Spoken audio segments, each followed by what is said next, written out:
Sai Chaitanya paramedical college लेकर आया है पैरामेडिकल काउंसिल और सरकारी नौकरियों के लिए उपयोगी पाठ्यक्रम। EMLT, radiology technician, health sanitary inspector में एडमिशन जारी है। हमारा पता याद रखें, Sai Chaitanya paramedical college, Ruby City Scan के ऊपर, मोची कॉर्नर।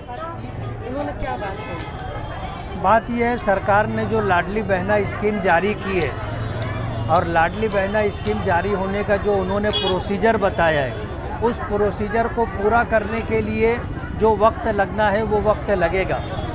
एकदम से आज अभी हम लोग स्टेट बैंक पर आए हैं, इनका ऐसा बताना है कि हमारे पास जो है 5 लाख कस्टमर हैं और एकदम से 3 लाख कस्टमर का अगर इजाफा हो जाएगा तो हमारे लिए जो दिक्कत है कि हमारे पास 10 का स्टाफ है और वही 10 के स्टाफ में से 5 आदमियों को हम लोगों ने लाडली बहना स्कीम के लिए लगाया है।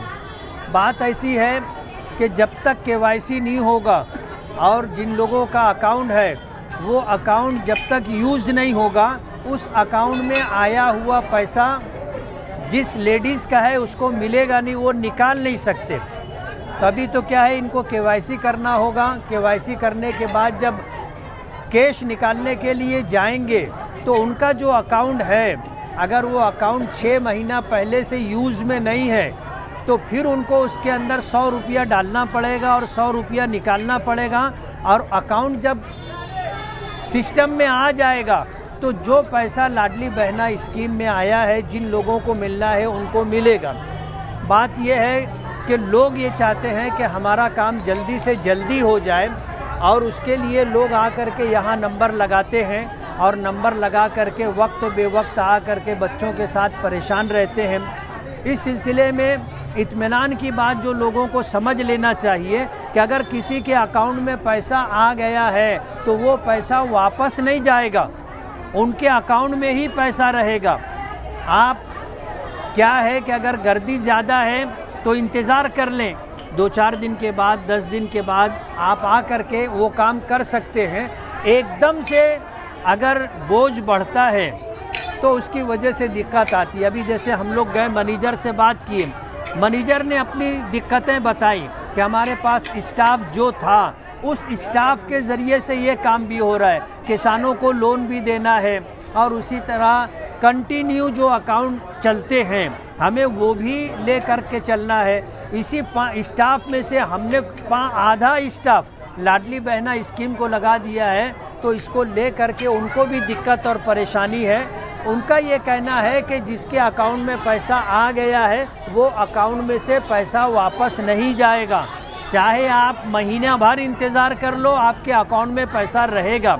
लेकिन इन तमाम दिक्कतों के साथ उन्होंने कहा है कल से हम 2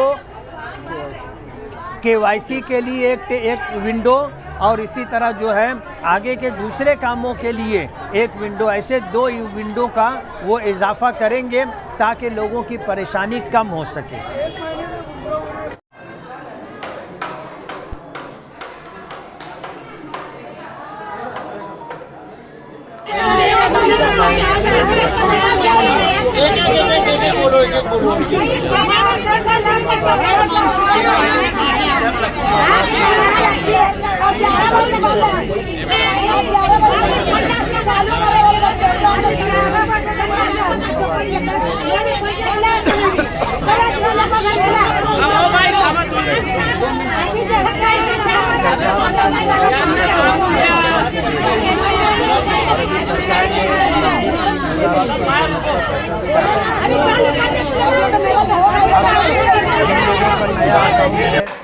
नया अकाउंट ओपन कर रहे हैं उनके भी मसाइल है और जिनके ज़ीरो अकाउंट थे, ज़ीरो बैलेंस अकाउंट, उनके भी मसाइल हैं। जिनके जनरल अकाउंट थे उनके भी मसाइल हैं।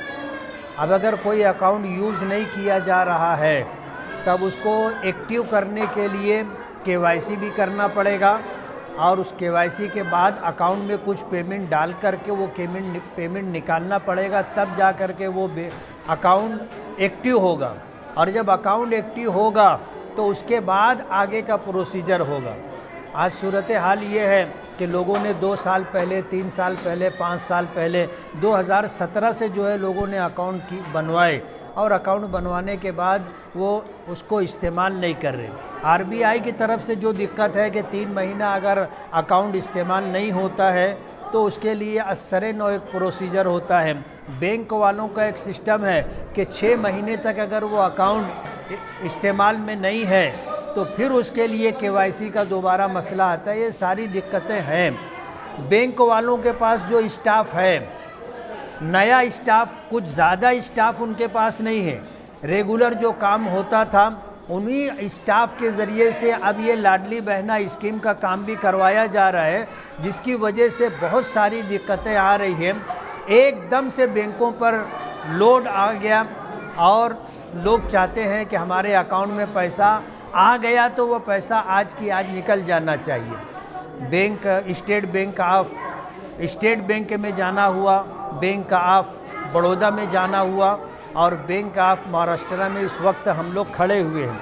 हर बैंक के अंदर यही दिक्कतें आ रही हैं। लोग थोड़ा, जिनके अकाउंट में पैसे आ गए हैं उनको थोड़ा सा सब्र करना चाहिए, थोड़ा धीरज रखना चाहिए। अकाउंट में पैसा आ गया है तो वो पैसा वापस नहीं जाएगा। वो आप 2 दिन बाद, 5 दिन बाद, 15 दिन बाद निकालोगे तो भी आपको पैसा मिल जाएगा। आपके अकाउंट में आया हुआ पैसा वापस नहीं जाएगा, ये लोगों को समझ लेना चाहिए। और जिनके अकाउंट में पैसा नहीं आया है, क्यों नहीं आया है, उनको प्रोसीजर पूरा करना चाहिए। और एक आदमी का काम है, अब एक आदमी के काम के लिए घर के 2-2, 3-3 लोग आते हैं। मर्द भी आ जा रहे हैं, औरतें भी आ जा रही हैं, उनकी गोद में बच्चे भी हैं। बच्चों की वजह से माएँ तड़प रही हैं, परेशान हैं कि हमारा काम भी नहीं हो रहा है, भूखे प्यासे हम लाइन में लगे हैं। लोग चाहते हैं कि 10 बजे बैंक को खुलता है, रात को यहीं सो रहे हैं। इस तरह की सूरत हाल जो है, इस पर थोड़ा सा कोई ऐसा लाए अमल हम लोगों को भी लगा लेना चाहिए कि इत्मीनान से हम लोग काम करें। लेडीज़ की लाइन अलग हो, जेंट्स की लाइन अलग हो, लेकिन हो ये रहा है कि लोगों को इत्मीनान नहीं है, या लोगों के दिलों में डर है कि अगर हमारे अकाउंट में पैसा आ गया है, हम नहीं निकालेंगे तो ये पैसा वापस चला जाएगा। उसकी वजह से जो भीड़ बढ़ रही है तो काम करने वालों को भी दिक्कत आ रही है, और जो काम अगर इत्मीनान से किया जाए तो हो जाएगा। लोगों के घुस जाने की वजह से जो होता काम है उसमें भी ताख़ीर हो रही है। तो इन हालात के अंदर हम लोगों को भी कुछ सब्र से काम लेना चाहिए, और जो बैंक का प्रोसीजर है वो हमें पूरा करना पड़ेगा। मैं उन लोगों को जिनके अकाउंट में पैसा आ गया है उनसे ये कहना चाहूँगा कि थोड़ा इत्मीनान रखो। आज जिन लोगों का केवाईसी होना है उनका केवाईसी हो जाने दो, और इसी तरह जिन लोगों का मामला दूसरा है उनका काम हो जाने दो। आपके अकाउंट में पैसा आ गया है, आप 15 दिन बाद, महीने भर बाद भी आप निकालोगे तो आपको आपका पैसा मिल जाएगा। ये थोड़ा सा समझ बूझ करके लोगों को काम करना चाहिए।